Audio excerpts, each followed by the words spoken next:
안녕하십니까. 코인킹 곽두팔입니다. 비트코인 역사상 그리고 비트코인뿐만 아니라 위험자산 시장 역사상 매년 9월은 같은 투자자로서 견뎌내기가 참 쉽지가 않습니다. 아직까지도 악재라고 보고 있는 부분들이 하나도 해소가 되지 않아 불확실해진 경제 전망에 뉴욕 증시 3대 지수 모두 하락한 채 마감을 했고 비트코인 역시 20K가 뚫린 상황입니다. 이제 최악의 경우에 6월 18일 저점이었던 17,622달러까지 리테스트 가능성도 염두를 해둬야 하는데 이게 참 이런 공포인 상황에 매수는 저가 매수로 당연히 기회가 될 수 있다라는 것은 당연히 머리로는 잘 알지만 당장 다음 주 악재라 볼 수 있는 금리 인상 등 이런 이슈들이 끊임없이 나오고 있는 이런 상황에서 지금을 쉽게 기회로 볼 수 없는 것 또한 어쩔 수 없다고 생각을 합니다.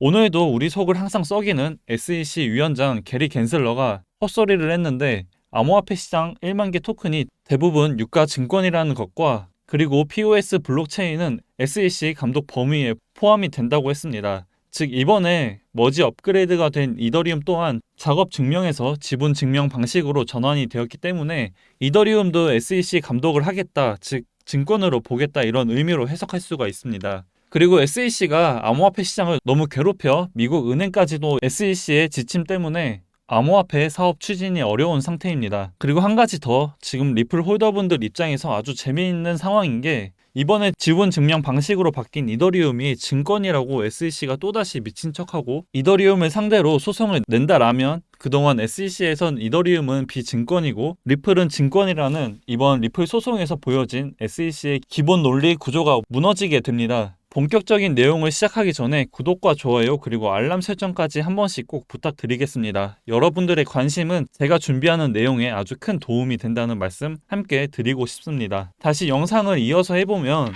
지금 현재의 비트코인 차트입니다. 지금 현재 흐름 자체는 굉장히 좀 엉망진창 망가진 느낌인데 앞으로 경기 침체에 대한 우려 그리고 다음 주는 또 FOMC 금리 인상에 거시 경제의 악화 그리고 끝이 보일 듯 하면서 벌써 반년이 넘게 진행이 되고 있는 러시아 우크라이나 전쟁 상황이 올해 미국 증시를 끌어내린 데 이어 우리가 투자하고 있는 비트코인까지 직접적인 영향을 다 받고 있습니다. 여차하면 아까 말했던 6월 18일 저점이었던 17,622달러까지 당연히 리테스트 가능성도 염두를 해둬야 하고 일본 기준으로 20K 이상 마감하지 않는다면 5일선과 21선 데드크로스는 이제 확정이기 때문에 저는 이제 추가 하락을 보고 있고 시기상 다음 주 금리 인상이라는 일정이 있기 때문에 다음 주 금리 인상 때까지는 상승보단 하락의 관점에 더 무게를 두고 시장을 바라볼 계획입니다. 이제 4시간 차트 기준으로 오늘 만약 이 19.5K 구간을 지지받지 못하고 깬다면 그 다음은 어제 저점이었던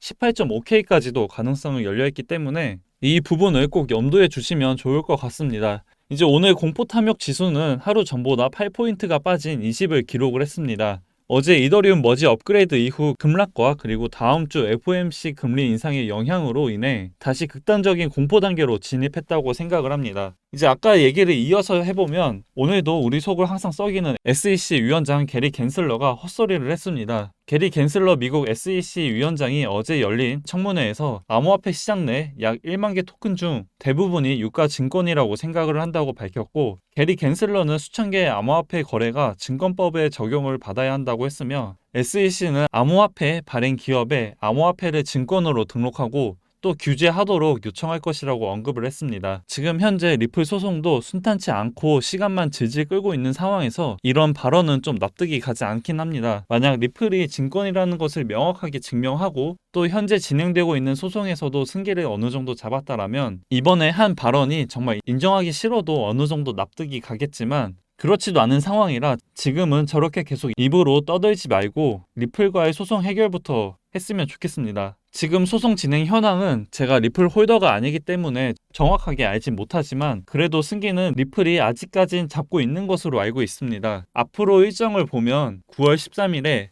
리플과 SEC는 뉴욕 연방지방법원에 약식 판결을 요청을 했고 이 요청은 소송의 조기 해결을 위한 굉장히 중요한 포인트입니다. 이번에 법원이 승인한 약식 재판 일정은 화면에 보시는 다음과 같습니다. 9월 15일 준비 서면에서 쌍방이 요구하는 삭제 사항을 확인하는 협의 그리고 3일 뒤에 진행하는 9월 19일 협의에서 요구가 된 수정 사항을 반영한 공개 서류 제출입니다. 특히 이번 9월 19일이 굉장히 중요한데 리플과 SEC가 어떤 카드를 가지고 있는지 공개되기 때문에 리플 홀더 분들에겐 굉장히 중요한 일정입니다. 이 부분은 이제 다들 참고하시면 좋을 것 같고, 이 이슈 외에도 오늘 또 하나의 발언을 했는데 바로 POS 블록체인 즉 지분 증명 방식의 암호화폐 또한 SEC 감독 범위에 포함이 된다고 했습니다. 말한 내용을 간단하게 보면 지분 증명 블록체인은 투자 계약과 같은 속성을 가지고 있기 때문에 SEC가 관리할 수 있다고 말을 했고, 이어서 특정 코인에 대해서 얘기하는 건 아니라고 말을 했습니다. 여기서 특정 코인은 아무래도 이더리움이라고 생각을 하고 있는데, 어제 머지 업그레이드가 된 이후 POW 작업 증명 방식에서 POS 지분 증명 방식으로 바뀐 시점에 이런 말을 한 걸로 봤을 땐 대놓고 이더리움을 말하진 않았지만 이 반짝거리는 머릿속에는 이더리움이 있다고 생각을 합니다. 근데 이제 여러분들도 다 아시다시피 이미 SEC에선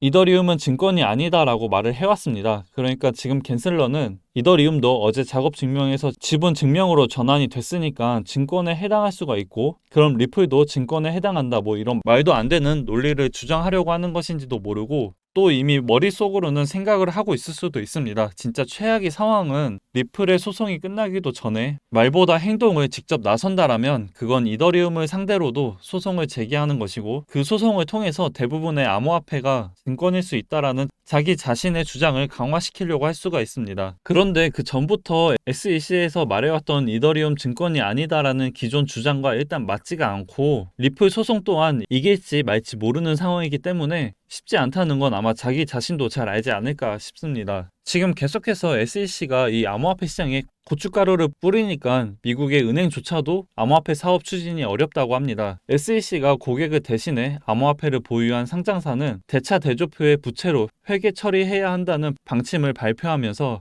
우리가 알고 있는 JP모건, 골드만삭스 등 이런 대형 다수의 은행들이 암호화폐 시장 진출이 가로막힌 상황입니다. 특히나 은행은 이 엄격한 자본 규칙에 따라 대차 대조표상 부채 규모에 상승하는 현금을 보유하고 있어야 하기 때문에 더욱더 암호화폐 프로젝트 추진이 더 힘든 상황입니다. 이 사안은 SEC가 이러한 지침을 발표하기 전 은행 규제 당국과 상의를 하지 않고 독단적으로 방침을 발표했다고 합니다. 그로 인해 US 뱅코프 대변인은 비트코인 수탁 서비스를 이용 중인 기존 고객들에게 여전히 서비스를 제공하고는 있지만 지금보다 더 이상 고객을 늘리지 않고 있다고 밝혔습니다. 어찌 보면 암호화폐를 투자하고 있는 투자자들 입장에선 적은 가까이 있습니다. 이런 규제가 어느 정도 완화가 되려면 결국 리플이 SEC와의 소송을 이겨야 된다고 생각을 합니다. 제가 리플 홀더는 아니지만 이 소송은 단순히 리플과 SEC 둘만의 소송이 아닌 블록체인 즉 암호화폐 시장의 방향성이 걸린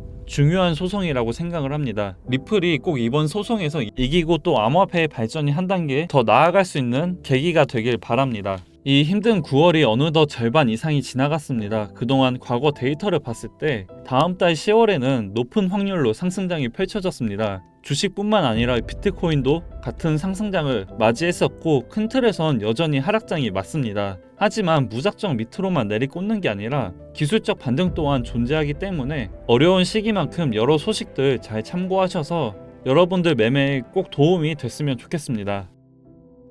이제 오늘 제가 준비한 내용은 여기까지이고요. 현재 실시간으로 저 또한 공부방 안에서 여러가지 정보뿐만 아니라 선물 매매에 대한 관점을 같이 공유해드리고 있습니다. 아무래도 영상으로는 한계가 있어서 최대한 실시간으로 여러분들에게 정보 전달을 하기 위해 매매에 필요한 정보들 계속 공유해드리고 있고, 또 오늘도 이렇게 여러분들에게 정보와 관점을 전달해드리고 있습니다. 또 저 말고도 저희 웰시 트레이더 분들도 같이 방 안에서 소통을 하고 있습니다. 만약 정말 필요도 없고 전혀 도움이 되지 않는 방이라면 소통방 1기 1464명 그리고 소통방 2기 662명 총 2000명 이상의 인원들이 있을 이유가 없다고 생각을 합니다. 정말 많은 분들이 이 공부방으로 인해 도움을 받고 있습니다. 그렇기 때문에 선물을 하고 계신 분들 혹은 관심이 있으신 분들은 100% 무료이니까 정보들 다 받아가셨으면 좋겠습니다. 참여하실 분들은 댓글이 아닌 이제 아래 링크로 참여라고 보내주시면 되고, 다들 오늘 하루도 이제 고생 많으셨습니다. 즐거운 저녁 되시고 내일은 더 좋은 내용들 준비해 찾아뵙겠습니다. 항상 시청 감사하고 코인킹 곽두팔이었습니다.